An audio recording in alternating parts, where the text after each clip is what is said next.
Hey, this is Matt Beckwith with the Winning with Beckwith podcast. The purpose of this podcast is to provide sales, business, and leadership information to help individuals in all walks of life.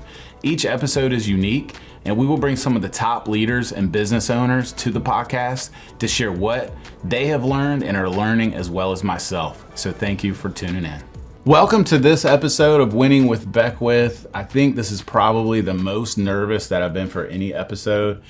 This is my amazing wife, the queen of the Beckwith household, Tasha Beckwith. And you're excited to be here? I am very excited to be here. I had to really talk her into doing it, but she is excited to be here. And I wanted to have her on because she just has so much wisdom, not just for me, but for really any business owner. She's going to shed some light today on tons of stuff. No pressure. Yeah, none. I feel none. Yeah, and most people don't know that Winning with Beckwith actually is winning with Tasha Beckwith. It's not Matt Beckwith. So she is just amazing. We have a ton of things we could talk about. Wanted to really focus in today on talking about priorities and business and life. You know, a lot of people could look at us and think we have the perfect marriage, maybe. We've been married 19 years. And but at one point, about 10 years ago, we were pretty much at the point of divorce. Yeah, we were. And I think that was a big wake-up call for me personally, and I think for our family, that we had our priorities out of whack. So talking about work-life balance is really important to me. And honestly, I wanted to have her on to talk with us about it, because obviously she helps me with it as well, to remind me what the priorities are. But we're excited. And so, again, we've been married 19 years. We have 4 daughters. Mm-hmm. Almost 19 years. Almost 19 years this year. That's her. She's got to be exact. So anything I missed? No. Anything anybody should know about you that they don't know already? I don't think so. I mean, yeah, we have 4 daughters, so we're growing every day in our weaknesses and our strengths. That's right. That's right. So hopefully that was a good intro. I just want everybody to know that she's amazing. You know, what she does for me, what she does for our family, and helping to keep, helping to keep me straight and the family straight is just second nature to you, but you do a great job. Well, you're also very beautiful, you know, Thanks, but babe. smart. You're smart first and a godly woman before that. So anyway, we're excited to have you on today. Again, before we get into it, I just want to thank the listeners. Like, I just appreciate all the comments you guys are giving, everything that you say to me when I see you out in the streets, that this podcast has really helped your life. And again, the goal of the podcast is really just to share some of the things I've learned, so the stuff that the guests have learned, just to help you grow your business, and also help your life. Like I said, this isn't just about growing a business. And so growing your life is good. So 10 years ago, how messed up were our priorities? Incredibly messed up. I think, like a lot of people's, we kind of were following the way of the world in priorities instead of the way we should have been doing it, which is God first, family second, and marriage second, family third, and then everything else. Yeah. So that was good. So we're saying the priorities. What were my priorities? Because I just want everybody to know how horrible of a person I used to be. We were both very mixed up in it. Your first was work all day long. Work.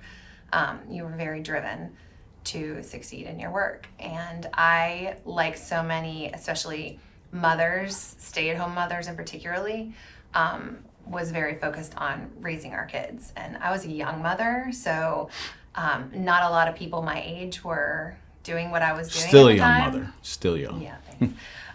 And so I was just hunkered down trying to figure it out. And, you know, through that I was just isolating myself, and you were secluding yourself, and we just were kind of like on two different roads. Yeah, and I think what we see today, and so like I said, our marriage almost fell apart, and so from that, when God healed our marriage, we actually transitioned into mentoring and counseling other couples, and it's so funny because when we see a lot of the I'll call them issues or challenges in a marriage, it's usually the same stuff, right? Communication obviously is a big one, but also just having it's always not having your priorities in line, whether it's focusing on finances or focusing on your job more than your other priorities. it's usually the same problems. And so when we're mentoring couples, it's always easy to see. But when you're in it, it's not always easy to see at that moment. And I think a lot of people, like Tasha was saying, they kind of get into this mode of, the wife typically is more focused on the kids and kind of puts the kids number one, right? And the husband is out there feeling that pressure and that weight of providing for the family and just focused on grinding out a business. And so in our world as entrepreneurs or starting a business, it's so easy to fall in that trap. And I just want to encourage you guys to really think about it. Take time to think about where your priorities are now. Yeah. And so we had to learn the hard way. So give us the order of the priorities again that you said earlier, because that was good. God first, your marriage second, your children and family third, and then everything else. Yeah. And so I added something to this because I was thinking a lot about this. Okay. So I had the top 3, and then number 4, I had physical health, because I do think that affects everything. Absolutely. Right? And so I know I've talked about this on earlier episodes, but I'm really focused this year on getting physically healthy. And I do believe that affects our relationship with God, right? That affects our relationship with our spouse, our relationship with our kids, our family. Yeah. And so getting that right, then we'll take care of the rest of it, which is, your job and the other responsibilities that you have. Mm-hmm. So let's talk about putting God first in our life. So what does that mean? Explain to me what you mean by putting God first in your life. Well, a lot of people, when we think about putting God first in our life, it's, seeking Him first every day, meeting Him relationally. So, reading your Bible, prayer, those kind of things. But also seeking Him throughout your day in the small and in the big things. The small things are just as important as the big things. So. What do you mean by small things? Give me an example. I know what you mean. But maybe for somebody that doesn't know what you mean by that. It can be something as, just, order my steps today, or like help me to surrender what I do get done as much as what I don't. For me, that I'm a 1 on the Enneagram. So if anybody knows the Enneagram, it's the reformer or the perfectionist. So for me, that is a really big prayer that I like to pray, because it just helps me to be like, okay, I didn't get that done because I wasn't supposed to get it done. Yeah. And so that's for another day. So good. Just those little tiny things throughout your day of just seeking Him and connecting with Him, because it's relationship. And so if you're only calling your friend once a week or once a day, and it's somebody that you're supposed to be really close to, your relationship isn't going to be that strong. But if you're constantly thinking about them and meeting them, and even in the small things, that's how you build a strong relationship. Yeah, that's a really good analogy. Because God is our friend, right? And I know that when we go to God on a daily basis, right, it's just like a friendship, and we're going to have a better relationship. And so one thing for me as a business owner, an entrepreneur, when I first started reading the Bible, and I would ask God, I would say, hey, God, I want you to reveal things through, wisdom through your scripture for business. And eventually I'd be reading and I'd be like, this isn't helping at first. And then I realized like just being in the Word and meditating on the Word, there's not necessarily always going to be something exactly spelled out in scripture that relates to business or giving you wisdom for that day. But what I've learned is just slowing down, taking that time and reflecting and really just meditating on the Word, journaling, writing stuff down. Like a lot of times God does give me wisdom in the business world, which is counter to what a lot of people think, but as I know for me is a big part of my success and our success as a family. So anything you wanted to add there? All right. Did good. So what do you would say some practical ways that you keep your spouse and your marriage above work, or keeping that above all your other priorities other than God? Like, what are some things couples could do in order to focus on that or help that? Well, I think it's important to be intentional about spending time with your spouse. So it's very easy to get caught up in the swing of life. Right now, we're in a very busy season of life. We have our youngest is 7 and our oldest is 15, and our older 3 all play sports year round. And so we have to be incredibly intentional about making sure that we're having date nights, that we're taking even snippets of time to be like, we need to sit down and just connect. It's very easy to just go different directions and think that you're doing the right thing because you are invested in your family, but are you being intentionally invested in your marriage?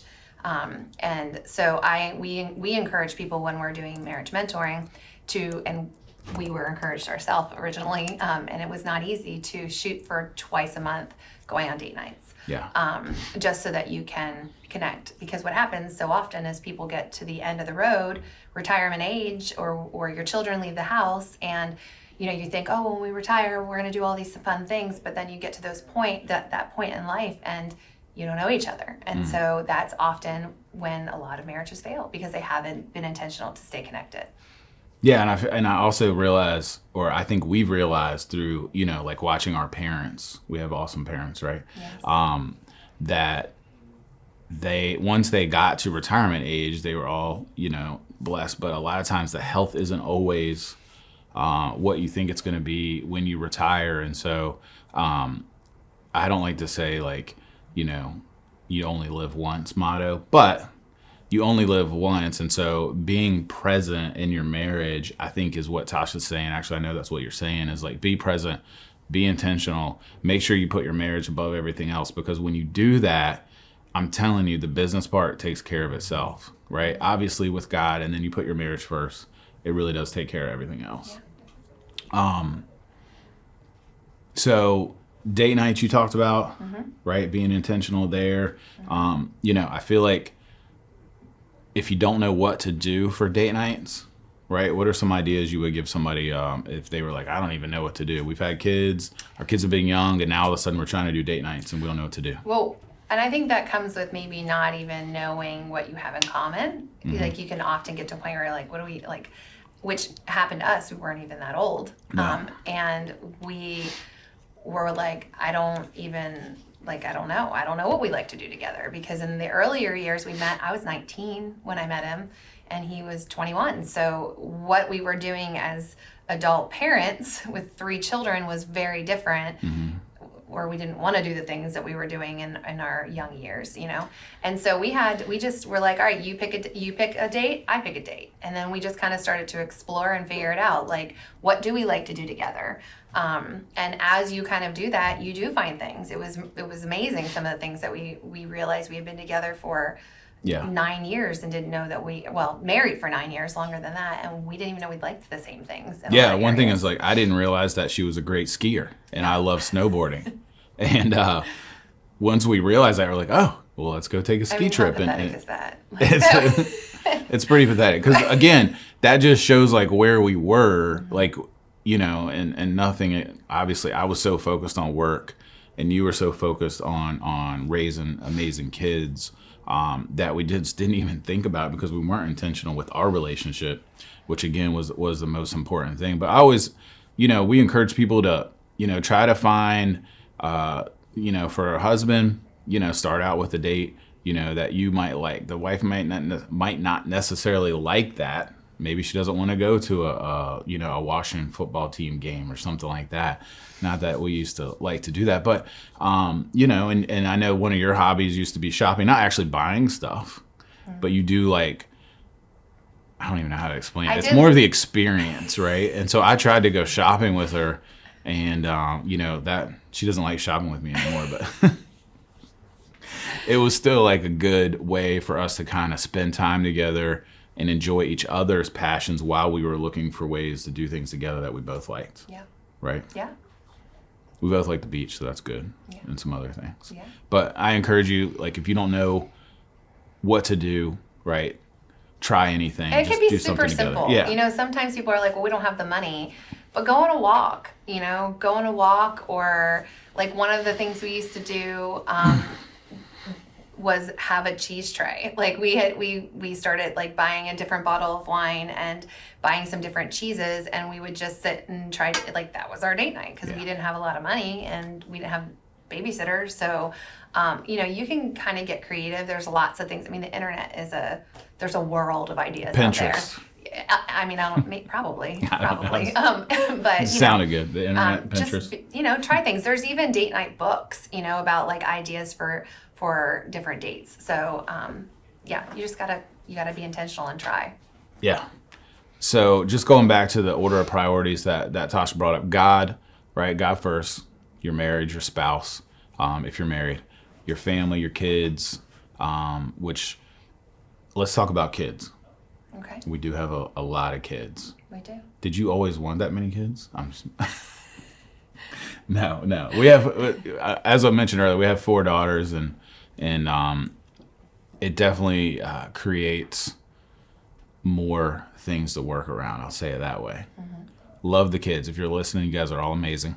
But as keeping priorities in line, again, we had to put our marriage above that. But also when we got to the kids, I know when we were at that brink of kind of the breaking point in our marriage, like I felt like God was just telling me like your legacy, and what do you want your legacy to look like? And it was really just about, hey, those kids and how we can raise them the right way. And so you're an amazing mom. Thank you.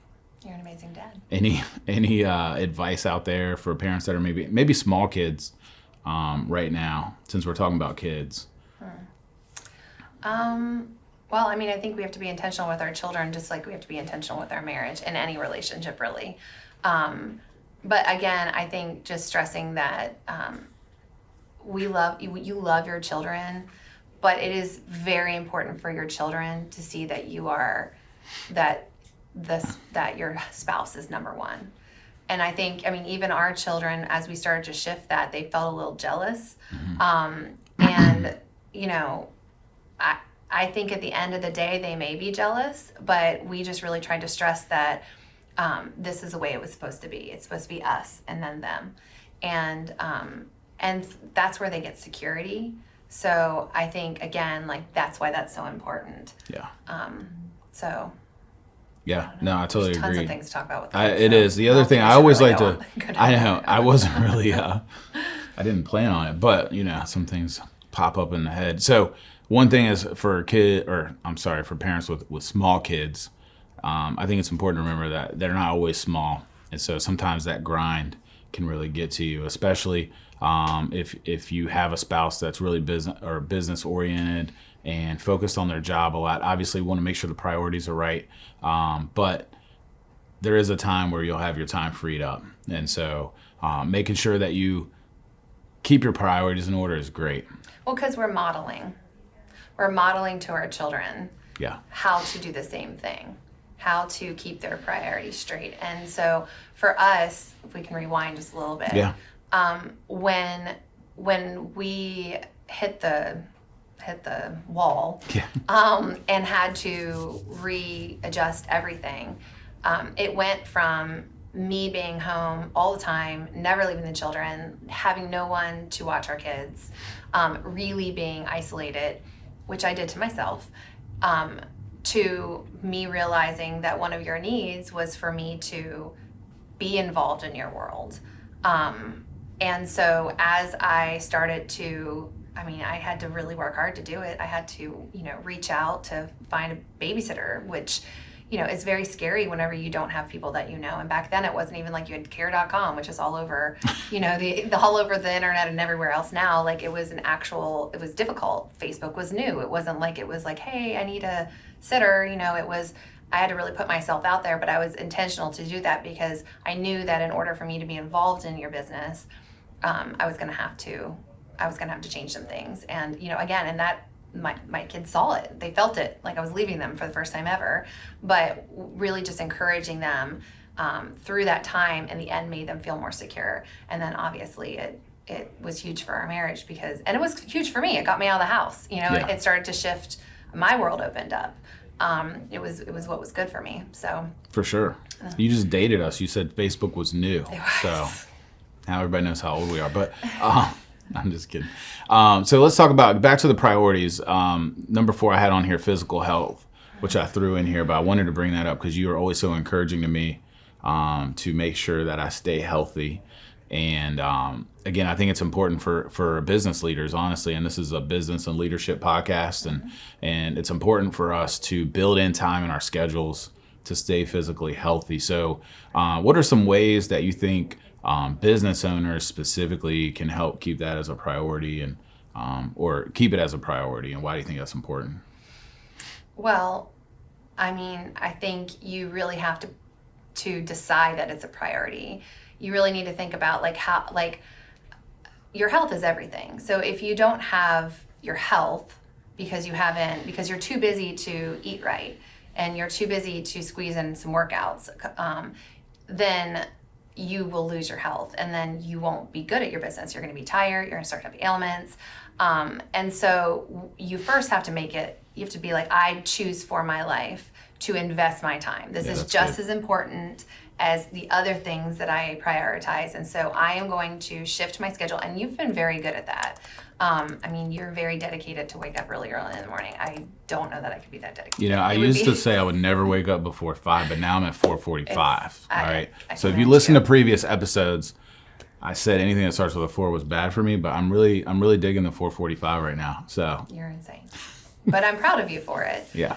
But health is important to me. I have my own history with health, and for me, if I'm not trying to prioritize that, it affects me mentally. Yeah. And so I make sure I don't really personally think that we need to kill ourselves. I'm kind of against that, to fit the box that we feel we need to fit in, or society says that we need to fit in. I myself prefer to work out in ways that I enjoy and feels good for myself. And also eating is super. I mean, that's half of it is that's feeding your body. 80% of it's it. 80, yeah. Is feeding your body the right way and taking the time to prioritize that. And you've taught me so much on that, from that standpoint, and finding what works for you, I think, is key. And you were touching on that. It's not about what the internet says your weight should be, or what the internet says. Or what exercises you should do. Exercises you should do. If you should exercise 5 times a week, you got to figure out what works for you. But I can tell you just from my experience, something's better than nothing. For sure. Even if it's 15 minutes here and there from the exercise standpoint, that's good. But obviously choosing good foods obviously is a big thing, and you always help me with that. So the last one we have as far as the order of priorities, and we don't really need to dive deep into this, but the last one is your job, is your business, right? All those things come before it. And so when you keep all those in line, I really feel like the fifth one just kind of takes care of itself, And so this is a business and a leadership podcast. So I know we've talked a lot about, relationships, marriages, all that kind of stuff. But I wanted to get kind of specifically into the business side of being a spouse to a business owner. And so you're so amazing with that. And so I wanted to ask you, what are some ways that you would tell a spouse of a business person, business owner, entrepreneur, how would you tell that person as the spouse to help their other spouse keep their priorities in order? Well, I mean, I think gently, as far as keeping priorities in order, gently reminding them when they're not. You don't have to be mean about it, but yeah, I think that's good. I think that it's our job to hold each other accountable. So you want me to talk about? Well, no, I think that was great. I was actually going to jump in there, but I was taking a sip. Okay. Mid sentence. You talked about holding each other accountable. I do think that as an owner of the business, you need to seek that from your spouse, right? Whether you're male, female, whatever. I think it's important for you to go to your spouse and say, hey, can you help me keep my priorities in order, and receive that feedback without getting offended is the key, because our first instinct is, oh no, you're totally wrong. And I've done that with you before, right? I mean, even after our marriage was in a good spot, because when you're caught up in the moment, you don't even realize what's going on. And so having that person you can trust, whether it's a spouse or just a really good friend, if you're not married, you need to have somebody you can go to and say, hey, I don't know if I'm right or not, but it looks like your priorities may be a little bit out of order. So take a look at that. And then we have to receive that and really analyze the situation and say, are our priorities out of order? And, move from there. I also think it's important to, in some capacity, find a way to be involved in your spouse's business. We expect, so for those of us who stay at home, we expect our spouse to get involved in the home life. That's natural. But we also need to be as interested and invested in knowing at least what's going on in our spouse's life. So, I know for me, that was something that my parents modeled really well, was at the end of the day, when my father came home, my mother was a working mother, but she got off earlier. And when my dad would come home, they would go upstairs and he would get out of his suit and they would talk and decompress. And so my mom always knew the names of the people that worked for my dad and with my dad. And, when we did have things where we would go out to my dad's business, we knew, even I knew. And so that was something that she impressed upon me that I had tried to carry on in the beginning of our marriage, but you didn't want anything to do with it. You were like, I want to leave my job at home. When I come home, I want to be done with it. Yeah. So I continued to try to press you on that for a long time, and then I gave up, which I should not have done. Because I should have been, and you needed that. That was one of the things you needed was for me to, now, I can be involved in your business in a various amount of ways because we figured that out. Yeah. But, at the minimum, you should know what's going on in your spouse's business. You should know the names of the people that work for or with your spouse. It's important. It's important because it's a huge part of your life. And you need to be invested in those parts of your spouse's life, because if you're not, then it's going to separate you. Yeah, and one thing I had in my notes here is go to your spouse for wisdom, right? Even if they're not involved in your business at all. And what I mean by not involved is they're not necessarily at the office every day with you, and they're not in the day-to-day details. But I can tell you some of the best advice I get is from you. And it's honestly because you're way smarter than me, number one. But number two, the wisdom that you give is they're not getting influence from anywhere else. Like, it's strictly like straight wisdom. You're not thinking about whose feelings it's going to hurt and whether it's against this person or that person. There's no politics involved. And I'm not saying there's politics at work, never. But, that's just the answers I get from you. And so I always encourage, spouses. You guys could both be business owners, but talk to each other about your business and seek wisdom, because I'm telling you right now that the wisdom that Tasha gives me is better than I get from anybody other than God. And that's true. Yeah. Thank you. And I think it's also important as a spouse, you obviously want to be a cheerleader, right? Mm-hmm. But it is more than being a cheerleader. Like, give them wisdom. And I remember a time where I didn't receive your wisdom, and I'm sorry for that, because when your spouse isn't necessarily a part of your business, meaning they're not in the day-to-day, you don't think they understand, but trust me, they do. Business isn't that hard that you can't get an opinion from your spouse, whether they're involved or not. Mm-hmm. Yeah. So, anything you wanted to add to that? I don't think so. It's good. Yeah. So, one thing that, I have the Winning with Beckwith podcast, and a lot of you guys might not even know where the title came from. And it's because I like to win. That's always kind of been my core motivation. And Tasha touched on the Enneagram a minute ago, which, by the way, we're going to have you on in a future episode to talk about the Enneagram, which is a personality assessment, basically. But my personality type, if you read the description, is like, my number one priority is to win. I love to win. And so that's motivation. My motivation, yeah, not priority. Uh-huh. Thank you. See? Proof right there. She's so wise. So I love to win, but I just, when you're married and you're in a relationship, I think it's important that to know that when I win, we win, because everything's about a team. And a lot of times I'm the face. I tend to be the one in front of the camera, or I tend to want to be the one that gets the awards. Which is fine with me. And I know you're fine with that because you're humble and you're just an amazing woman. But, I think it's important, though, to share in that success with our spouse. And that's kind of where I wanted to wrap up, is like, make sure that the spouse even though I know you don't want that and you're not seeking that, and of course me neither, I would never do that, but other than the winning part, it's important to share in success. And again, with leadership in business, really the point of this podcast and having Tasha on this particular episode is I just wanted to get it out there, and I know a lot of people need to hear this, is like, you can't have a successful business when your priorities are out of order. Yes. You just can't. Like, you may survive for a little bit, and I've seen businesses shoot through the roof, right? But they didn't have their priorities in order, and as soon as things start to catch up, they get burned out, right? The marriage is struggling, the kids are struggling, they may be making bad financial decisions. It goes like this, and then it takes an immediate crash down. And so, the goal again is to give you guys the wisdom that I've learned, and this is probably the number one lesson I've learned from the business life, is to have your priorities in order, and to have an amazing wife or spouse or somebody that you can go to as a mentor, as a friend. And it's never too late.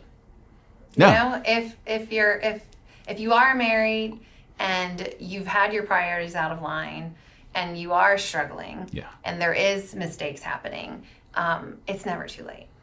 I mean, we are proof of that. Yeah.